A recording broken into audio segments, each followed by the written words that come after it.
नमस्कार, मैं हूं कोमल शर्मा और आप देख रहे हैं न्यूज 21। शुरुआत करते हैं अपना बिहार बुलेटिन की। बेतिया मझोलिया रेलखंड पर स्थित बारी टोला रेलवे गुमटी ट्रैक पर गुरुवार शाम को लगे भीषण सड़क जाम के कारण दिल्ली से रक्सौल जाने वाली सत्याग्रह एक्सप्रेस समेत 2 यात्री ट्रेनें अनावश्यक रूप से रुकी रही। इस दौरान रेलवे यात्रियों में अफरा तफरी का माहौल रहा। जाम की स्थिति यह हो गई थी कि गुमटी के मैन चाहकर भी गुमटी को लॉक नहीं कर सके। सूचना मिलने पर मुस्फिल पुलिस मौके पर पहुंची और घंटों मशक्कत के बाद शाम 7 बजे जाम हटाया गया, जिसके बाद ट्रेनों का परिचालन सामान्य हो गया। गुरुवार को लगन का दिन होने के कारण कई लग्नौती वाहन भी जाम में घंटों फंसे रहे।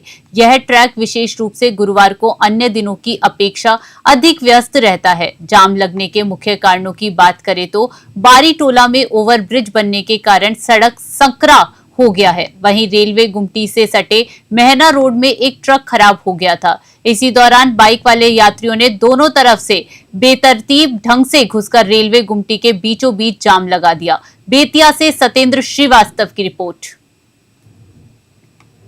भारत को वर्ष 2030 तक बाल विवाह मुक्त बनाने के लिए केंद्र सरकार के दृढ़ संकल्प को साकार करने के लिए प्रयास जुवेनाइल एंड सेंटर ने पूर्वी चंपारण से शुरू हुए 100 दिवसीय गहन जागरूकता अभियान की सफलता सुनिश्चित करने के लिए कमर कस ली है। संगठन ने सभी सरकारी विभागों और एजेंसियों के साथ मिलकर काम करने का संकल्प दोहराया है। यह 100 दिवसीय गहन जागरूकता अभियान केंद्रीय महिला और बाल विकास मंत्री अन्नपूर्णा देवी द्वारा बाल विवाह मुक्त भारत अभियान के तहत 1 साल पूरा होने के अवसर पर नई दिल्ली में शुरू किया गया है। प्रयास जुवेनाइल एंड सेंटर की जिला परियोजना समन्वयक आरती कुमारी ने बाल विवाह रोकने के लिए जिला प्रशासन के लगातार सहयोग की सराहना की है। उन्होंने कहा, जिला प्रशासन बाल विवाह के खात्मे की दिशा में बढ़ चढ़कर प्रयास कर रहा है। हमारी सफलताएं उनके साथ करीबी समन्वय से काम करने का नतीजा है। हम निश्चित रूप से 2030 से पहले ही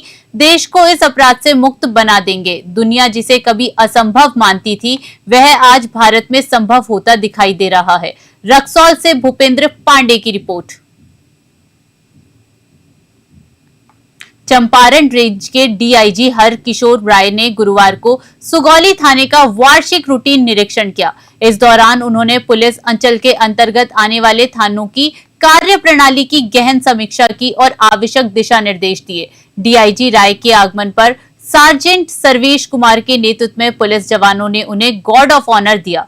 निरीक्षण के दौरान उन्होंने अहम बिंदुओं पर गहन अवलोकन और समीक्षा की। डीआईजी हरकिशोर राय ने अधिकारियों को अधूरे मामलों के अनुसंधान को शीघ्र पूरा करने, उनके निष्पादन को सुनिश्चित करने का निर्देश दिया। उन्होंने थाना प्रबंधक, गश्ती व्यवस्था, अपराध नियंत्रण रणनीति और क्षेत्र में कानून व्यवस्था की वर्तमान स्थिति के बारे में भी विस्तृत जानकारी ली। सुगौली से सोनू कुमार की रिपोर्ट।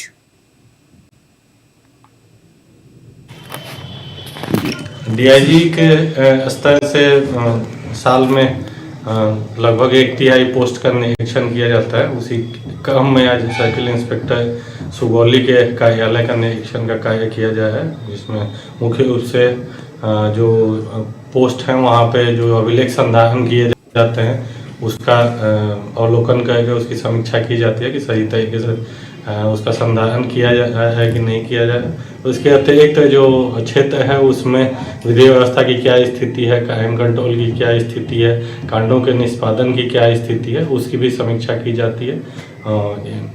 कुछ जो महत्वपूर्ण कांड हैं उनकी भी आज समीक्षा की जाएगी, जिसमें कि कोशिश यही रहेगा कि उन कांडों में शीघ्र अनुसंधान पूर्ण करवा के उसका निष्पादन करवाया जा सके।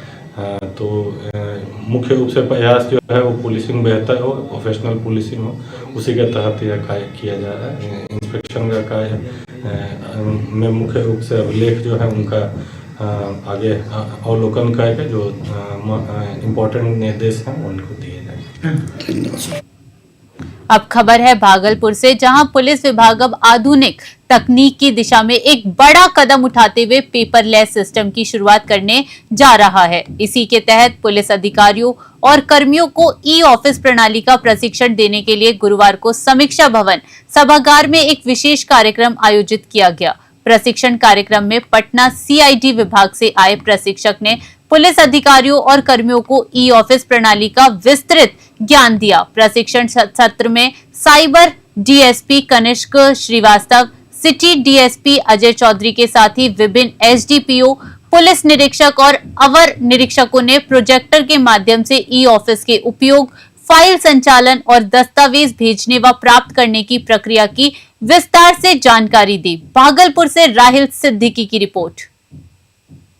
ऑफिस की ट्रेनिंग दी जा रही है।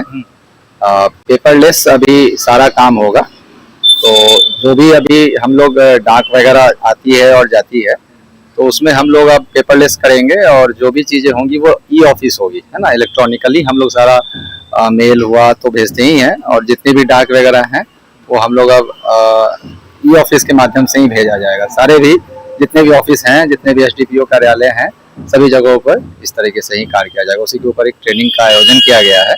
पटना सीआईडी की तरफ से एक प्रशिक्षण देने के लिए एक व्यक्ति आए हैं, और वो सारे जिले के जितने भी ऑफिसेज हैं उसमें जो भी पदाधिकारी और जो कर्मी काम करते हैं उन्हें प्रशिक्षण दिया जा रहा है। बहुत ही जल्द हम लोग ऑन बोर्ड होंगे ई ऑफिस पर। सर, अभी डीएसपी ऑफिस और अन्य ऑफिस जो है, थानों को कब तक सर? अगले चरण में हम लोग जब ये हो जाएगा तो अगले चरण में थाने भी, सारे थानों को भी इम्प्लीमेंट किया जाएगा। बहरहाल अभी हम लोग सिर्फ एसडीपीओ कार्यालय और जितने भी ऑफिसेज हैं इस पर ये करवाने की मुहिम की जाएगी। फिलहाल के लिए बिहार बुलेटिन में इतना ही। देश विदेश की बड़ी खबरों के लिए बने रहिए News 21 पे। नमस्कार।